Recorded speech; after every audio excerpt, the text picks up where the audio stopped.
ഇതല്ല രസമുണ്ടല്ലേ? ഇനി പൈസ അല്ലല്ലോ വാങ്ങാൻ, എന്താ കാട്ടുക? അത് കിട്ടാ മതി, അപ്പൊ ഫ്രീ ആവും. നോക്ക് പൈസ അല്ല, എന്താ കാട്ടുക? വർത്താനം പറഞ്ഞ പൈസ കിട്ടുവോ? ആരാ പറഞ്ഞേ? എന്താ പറഞ്ഞു മച്ചി? എവിടുന്ന് വർത്താനം പറഞ്ഞാല്?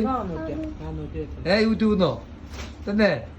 ഇവിടെ വാജേ, ഇവിടെ വാ, ഇപ്പച്ചിന്റെ അടുത്തേക്ക് അപ്പഴല്ലേ ഇപ്പച്ചി നോക്ക ബാഗ്. എടാ ഇതിന് എത്ര 265 അല്ലേ? പൈസ വെച്ചിട്ട് എന്താ കാട്ടുക? ആ കെട്ടങ്ങാറായാലും നമ്മളിപ്പോ അത് കൊടുത്തള, അല്ലെങ്കിൽ ബാഗ് നമുക്ക് പിന്നെ വാങ്ങാം. പൈസ ഉണ്ടാകുമ്പോ വാങ്ങാം. കൊടുത്തള, നമുക്ക് ഉണ്ടാകുമ്പോ വാങ്ങാം. കൊടുക്ക്, അടുത്ത പൈസ ഉണ്ടോ?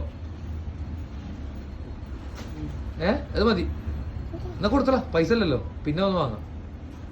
പാട്ടടി ഇപ്പച്ചി പറ്റിച്ചാ, ഇഷ്ടപ്പെട്ട എടുത്തട്ടോ. ഓക്കെ.